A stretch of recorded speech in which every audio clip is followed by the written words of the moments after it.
While people were divided about the necessities of Truman's policies and positions, the containment of communism required immediate action. European nations were desperate, the Soviet Union was expanding, and it established the United States as a dominant global power. In the 1940s, the looming threat that was communism had become ever-growing and truly showed no end. The main contributor to this was the leader of the Soviet Union, Joseph Vissarionovich Stalin. He was a Soviet politician and political theorist who led the Soviet Union from 1924 until his death in 1953. Stalin was greatly powerful and exuded this by using his armies to execute his hostile push of socialist and communist ideals onto free democratic nations. The Soviet expansion and pressure went directly to places like Turkey and Greece, causing these two previously independently stronger nations to be influenced by the spread of communism, forcing them to face the reality of their own possible collapse. Also because of this spread, at the same time, the US and Soviet Union seemed to be unable to reach any balance of power, which created a shared fear across the West that the Soviet Union might start to gain influence on the United States. Though before the United States could devote all their resources to protecting themselves, they had to work on preserving the likes of Greece and Turkey. The two nations had relied on the aid from Britain, but amidst the threats from the Soviet Union, the British terminated their support on March 31, 1947. The responsibility of assisting Greece and Turkey was now on the United States' shoulders. Greece was in dire straits. The influence of communism was making economic recovery impossible, along with the fact that they were going through their own civil war. This made economic and military assistance from the U.S. a necessary thing to continue thriving as a democracy. Turkey and the preservation of the Middle East was a top priority, but Turkey was in desperate need of financial assistance to make reservations they felt were necessary, and to the U.S., it would likely not be beneficial to the government to ignore these Middle Eastern issues. This is where the Truman Doctrine morals come from.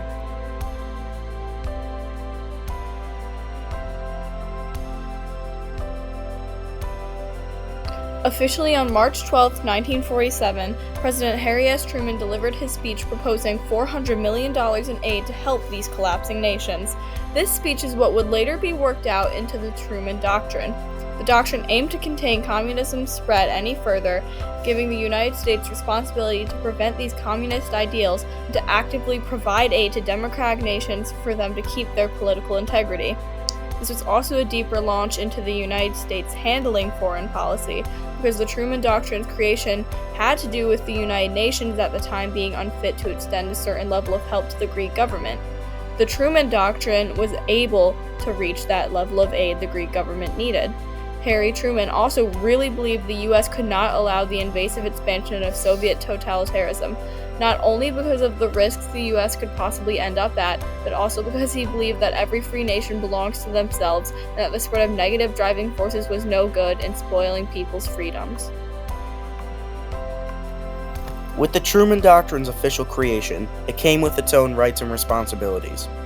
Rights of the doctrine included how it committed the United States to backing fellow democratic nations when they were being pressured by greater authoritarian powers, therefore giving nations like Greece and Turkey the ability to receive U.S. military and economic assistance. Other rights include liberal internationalism. This was a theory of international relations that holds international cooperation between states, which was something that Truman grounded. Responsibilities introduced and used in the doctrine are things such as that the United States had the responsibility to carry out the promised aid they offered. For example, the government was responsible for paying $400 million in military assistance to Turkey and Greece. Other than Truman himself, there were many of his own cabinet members and subordinates that contributed to the many different ideas that helped to shape the Truman Doctrine. Such men like Dean Acheson and George C. Marshall. Dean Acheson was the 51st Secretary of State and Truman's main foreign policy advisor. He proposed the idea that became the domino theory. He suggested that if Turkey and Greece were to be taken over by communist ideals, it could spread to multiple other key nations in the Middle East, causing mass hysteria and damage. This helped the Truman Doctrine figure out what they mainly aimed to prevent. George C. Marshall was an Army officer and statesman. He proposed the Marshall Plan, which was a State Department initiative which was used as the key to the United States strategy to contain communism. This would significantly impact the containment of communism for years to come, such as when handling issues in Korea and Vietnam. Though what the Truman Doctrine was doing and supporting, there were still many people who opposed its creation. One of these people, for more obvious reasons, was Joseph Stalin, as he promoted communism's international spread and disagreed on the Truman Doctrine for the fact that he believed that communism shouldn't be challenged and it was a good way of governing. Another example of people who disagreed with Truman's doctrine was that there were some U.S. citizens who were divided about the necessities of Truman's policies pertaining to the containment of communist expansions, as people felt that Truman's formation of a military coalition preventing the Soviet expansion ended any chance at a peaceful relationship with Stalin and the Soviet Union. The Cold War was a period of political tension and rivalry between the United States and the Soviet Union, lasting years through direct military conflicts and ideological competition. Truman's influence on the Cold War comes from the fact that the Truman Doctrine is used as a marker for the beginning of it all. Because of this and what the doctrine stood for, it really illustrates how the United States was going to approach the issues of communism and what Harry Truman's direct opinions on Stalin and his ways of teaching was. Because of this involvement, things related to the Truman Doctrine like the Marshall Plan and the beginning of the National Atlantic Treaty Agreement became key in the Cold War's progression. In the years to come after the Truman Doctrine and Truman's presidential era, both presidents, Dwight D. Eisenhower and John Fitzgerald Kennedy, JFK, would create their own foreign policy executive orders that addressed the issues of communism.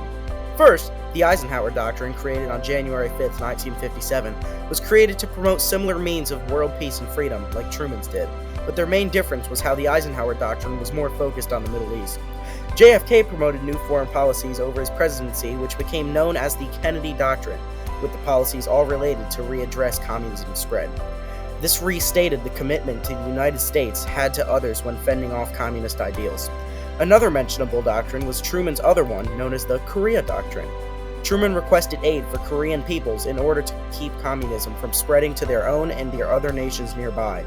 This policy shows the fact that America wouldn't start wars against other countries, but wouldn't take others' intimidation.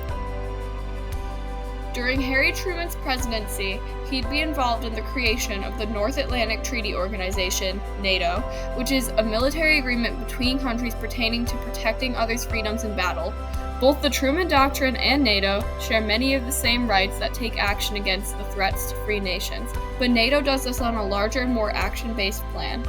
In addition to this, the alliance between Greece, Turkey, and the United States was strengthened after this formation of NATO. Another item that Truman was able to impact was the United Nations, UN. Through the assistance of the US government and the United Nations, help was able to be given to many places such as Greece, and where the UN lacked abilities, Truman picked it up with the Truman Doctrine.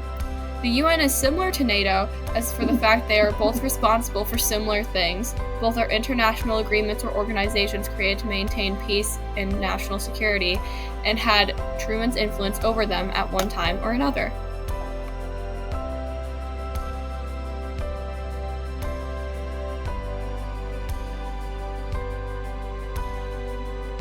The Truman Doctrine as a policy would become quite important and was helpful in many future national issues, such as with the Korean War, Vietnam War, and issues in Cuba such as the Cuban Missile Crisis, and would help the U.S. in adopting a more active role in global politics. In addition, what came from Harry Truman's policies have continued to this day to affect the Middle East in ways such as current Arab-Israeli conflicts and successful defeats of post-war threats through the joint efforts of countries, resulting in strengthened alliances between nations. After the Truman era, political and economic issues in Greece continued on into FDR's presidency, but because of the comfortability created between the U.S. and others, the Prime Minister of the United Kingdom reached out from across the pond to Roosevelt to propose a committee meeting of Hall to speak about foreign policy and how to better improve help for others.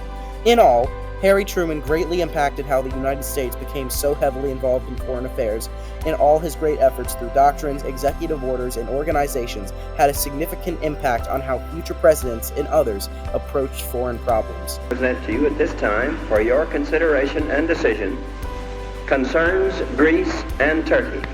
The very existence of the Greek state is today threatened by the terrorist activities of several thousand armed men led by communists.